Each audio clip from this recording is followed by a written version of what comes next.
महाराष्ट्राच्या निवडणुका जाहीर झाल्या आणि खऱ्या अर्थानं लोकशाहीच्या एका उत्सवाची घोषणा झाली असं म्हणायला हरकत नाही। 20 तारखेला मतदान आहे। मला विश्वास आहे की मागच्या 2-2.5 वर्षामध्ये जे राज्यातल्या महायुती सरकारने जे काम केले त्यामुळे 100% पुन्हा एकदा महाराष्ट्रातली जनता ही महायुतीच्या या सरकारवरती विश्वास व्यक्त करेल। आपण जर पाहिलं तर सर्वसामान्य माणसाचा विचार तिथपासून ते अगदी मोठ्या प्रमाणात झालेली विकास कामं, मग समृद्धी महामार्ग आहे, अटल सेतू आहे, पुणे मुंबई नागपूर सारख्या शहरांना मोठ्या प्रमाणात मेट्रोचे नवीन मार्ग सुरू झाले। शिवाय आपण पाहिलं की महाराष्ट्रात वेगवेगळ्या ठिकाणी मग सोलापूर असेल, शिर्डी असेल, अमरावती अशा वेगवेगळ्या ठिकाणची, सिंधुदुर्ग असेल, काही विमानसेवा सुरू झाली, काही सुरू होती, नवी मुंबईचं विमानतळ लवकर सुरू होते। याबरोबरच सर्वसामान्य माणसाचा विचार करताना लाडकी बहीणसारखी अत्यंत लोकप्रिय योजना जी त्याच्यामध्ये आज आमच्या भगिनींसाठी दर महिन्याला पैसे तिथून मिळायला सुरुवात झाली। किसान सन्मान निधी योजनेच्या माध्यमातून राज्य सरकारने सुद्धा त्याच्यातला वाटा उचलला। आमच्या महिलांना एसटी मध्ये 50% सवलत मिळाली तिकिटांमध्ये, त्याच्यामुळे आमच्या मुलींसाठी उच्च शिक्षण आता मोफत मिळायला। याबरोबर असंख्य कामं मला असं वाटतं की या सरकारने यांच्या काळामध्ये केली। त्यामुळे एकूणच माननीय देवेंद्रजी असतील, माननीय शिंदेसाहेब असतील, माननीय अजितदादा असतील, या तिन्ही नेत्यांनी मागच्या 2.5 वर्षामध्ये प्रचंड कष्ट घेतले, खूप काम केलं। त्यामुळे सर्वसामान्य माणसाच्या मनामध्ये एक वेगवान विकासाचं उद्दिष्ट साध्य करणारं किंवा त्या दिशेने प्रवास करणारं सरकार म्हणून आणि सर्वसामान्य माणसाचं जीवन सुखकर करण्याचा प्रयत्न करणारं सरकार म्हणून या सरकारकडे पाहण्याचा दृष्टिकोन आता आहे। आणि म्हणून मला विश्वास वाटतो की पुन्हा एकदा या राज्यातली जनता नक्कीच महायुतीच्या या सगळ्या नेत्यांवरती, उमेदवारांवरती एकूणच विश्वास ठेवून पुन्हा एकदा सरकार आणतील असं मला विश्वास आहे। गेले 5 वर्ष 2.5-3 वर्ष तुमचं सरकार राहिलेलं आहे। तुमचे 2.5-3 वर्ष महाराष्ट्राने पाहिले, मात्र कोणकोणते असे मुद्दे असतील की भविष्यात तुम्ही ते करणार आहेत आणि ते पाहून मतदारांनी तुम्हाला मतदान करणं अपेक्षित आहे? मला असं वाटतं की जनहिताच्या अनेक चांगल्या योजना सरकारनं आणल्या, पण मला भीती याची वाटते की बघा, काही दिवसापूर्वीच उद्धव ठाकरे साहेबांनी हे वक्तव्य केलं की खरं तर ज्यांनी ते करून दाखवलं, ज्या वेळेला 2014 ते 19च्या काळामध्ये माननीय देवेंद्रजींच्या नेतृत्वाखाली अनेक योजना या राज्यामध्ये आल्या, मग जलयुक्त शिवार असेल, अजून कुठल्या कितीतरी योजना ज्या यांचं सरकार आल्यानंतर यांनी बंद केल्या। आजही असे म्हणतात की आमचं सरकार आल्यानंतर आम्ही या सगळ्या योजना बंद करू। मला असं वाटतं की ज्यावेळेला सर्वसामान्य माणसाच्या उद्धाराचा विचार केला जातो त्यामध्ये अनेक योजना या राज्य सरकारने आली। म्हणजे बळीराजा मोफत वीज, जे काय आता आपण पाहिलं की मोफत वीज योजना जी आहे ती आणली गेली, लाडकी बहीणची योजना आणली गेली।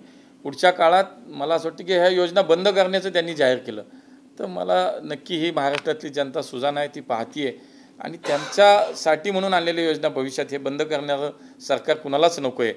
आम्ही जे काम हातामध्ये घेतलं की एक महाराष्ट्र बघा, देशातलं प्रथम क्रमांकाचं राज्य आहे की सगळ्यात जास्त विदेशी जी गुंतवणूक आहे, परदेशी गुंतवणूक ती महाराष्ट्रात आली।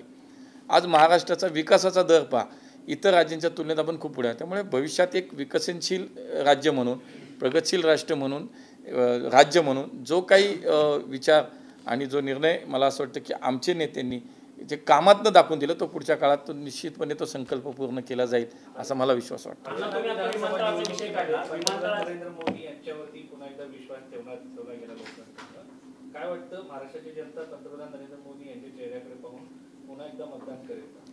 बघा, महाराष्ट्रातल्या जनतेला केंद्र सरकार म्हणून सुद्धा मोदीजींच्या नेतृत्वाखाली खूप अनेक योजना मोठ्या प्रमाणात मिळाल्या। मी मगाशी उल्लेख केला तसं ह्या मोठ्या महानगरामध्ये मेट्रोचं जाळं विस्तारलं गेलं। या राज्यातील जनतेसाठी म्हणून आज रेल्वेच्या माध्यमातून जवळजवळ 1 लाख कोटी रुपयाची कामं महाराष्ट्रात रेल्वेची चालू आहेत फक्त।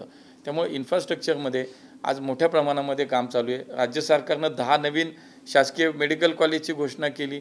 अनेक स्तरावरती राज्य सरकार, केंद्र सरकार, मला असं वाटतं की खूप चांगल्या प्रकारे आज गेले 2.5 वर्ष मोदीजींच्या काळातली, 10 वर्ष देवेंद्रजींचं सरकार होतं, युतीचं सरकार त्या काळातले 5 वर्ष, हा सगळा जर विचार करता तर मधला 2.5 वर्षाचं सरकार, त्याची तुलना जर या बाकीच्या मोदीजींचं 10 वर्ष आणि आत्ताचं हे 2.5 वर्ष सरकार, देवेंद्रजींचं 5 वर्ष, याची तुलना केली तर निश्चितपणे महाराष्ट्रातील जनतेला हे नक्की लक्षात येईल की खऱ्या अर्थानं विकासाचं काम करणारे, लोककल्याणाचं काम करणारं जनतेच्या हिताचं काम करणं सरकार हे महायुतीचंच आहे आणि म्हणून पुन्हा एकदा विश्वास नक्की महायुतीच्या पारड्यामध्ये विश्वास हा महाराष्ट्रातील जनता टाकेल. अण्णा, तुम्ही आता विमानतळाचा विषय काढला, पण महाराष्ट्रातील 2 प्रमुख विमानतळ, पुण्याचं विमानतळ असेल किंवा नवी मुंबईचं विमानतळ असेल, त्याच्या नावाची मागणी जी आहे ती आता केंद्र सरकारच्या दारात असल्याचं आपल्याला बघायला मिळतं, पण ती दोन्ही नावं दिली गेली नाही. बोललं जात होतं नाही, अनेक प्रस्ताव दिल्लीला हे प्रस्ताव आलेले आहेत, दिल्लीला गेली नाही. तुम्हाला सांगतो, दिबा पाटील साहेबांचं नाव असेल, हे नवी मुंबईच्या विमानतळाला आहे. पुण्याच्या विमानतळाला जगद्गुरू संत तुकाराम महाराजांचं नाव देणं आहे. संभाजीनगर विमानतळाचं नाव देण्याचा विषय आहे. कोल्हापूरच्या विमानतळाला छत्रपती राजाराम महाराजांचं नाव देण्याचा प्रस्ताव, हे 4ही प्रस्ताव हे राज्य सरकारनं केंद्राकडे पाठवलेले आहेत आणि त्यामुळे लवकरात लवकर निश्चितपणे हे प्रस्ताव केंद्रामध्ये कॅबिनेटमध्ये पास होतील. मला असं वाटतं की शेवटी विकासाचं काम करताना, राज्याला प्रगतीपथावर नेताना शेवटी आमच्या संस्कृती, आमच्या परंपरा, आमच्या महापुरुषांच्या स्मृती ह्या जतन करण्याचं कामसुद्धा या सरकारच्या काळामध्ये झालं आणि म्हणून हे सुद्धा प्रस्ताव दिल्लीत आहेत, ते लवकरात लवकर पारित होतील. पण म्हणून सर्वांगानं सर्वार्थानं या राज्यातल्या सरकारने प्रत्येक घटकाचा विचार केला, प्रत्येक गोष्टीचा विचार केला. ही महाराष्ट्रातली जनता पाहते आणि विकासाला, राज्याला प्रगतीच्या पथावरती नेणारं हे सरकार आहे. हे म्हणून पुन्हा एकदा राज्यातली जनता नक्की विश्वास ठेवेल. बिगुल वाजलेला आहे. तुम्ही पश्चिम महाराष्ट्रामधून येतात, पुण्यामधून येतात, शरद पवार आहेत तुमच्या मतदारसंघामध्ये. आव्हान आहे का? कारण लोकसभेला शरद पवारांचा स्ट्राईक रेट राहिलेला आहे आणि तुमचा संघर्ष जो आहे तो थेट शरद पवारांशी असणार आहे. मला असं वाटतं की शेवटी ज्याचा त्याचा अजेंडा जो तो ज्याच्या याची लढाई लढतच असतो, पण लोकसभेचे संदर्भ वेगळे आहेत, हे संदर्भ वेगळे आहेत. अनेक गोष्टी ह्या वेगवेगळ्या निवडणुका हे वेगवेगळ्या पातळीवरती लढल्या जातात किंवा वेगवेगळ्या विषयांवरती येतात. मला नक्की खात्री आहे की विकासाच्या कामावरती आणि जे काम महाराष्ट्रातल्या जनतेच्या हिताचं म्हणून मागच्या 2.5 वर्षात या महायुतीच्या सरकारने केलं, जनता विश्वास ठेवीलच. पण मला असं वाटतं की ते त्यांचं काम करतात, आम्ही आमचं काम करतात. पण मला याचा पूर्ण खात्री आहे मला की या महाराष्ट्रातली जनता एकदा या कामावरती विश्वास ठेवेल, या महाराष्ट्राच्या भविष्याचा विचार करून या तिन्ही नेत्यांच्या नेतृत्वावरती विश्वास ठेवेल याची खात्री वाटते. त्यामुळं शेवटी लढाई आहे, हे युद्ध आहे, हे तर लढावंच लागणार. ते त्यांची लढतील, आम्ही आमची लढणार.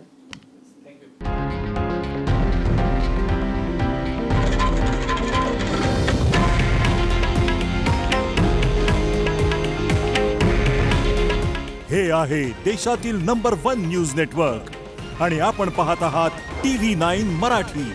काळजी तुमची, हित महाराष्ट्राचं.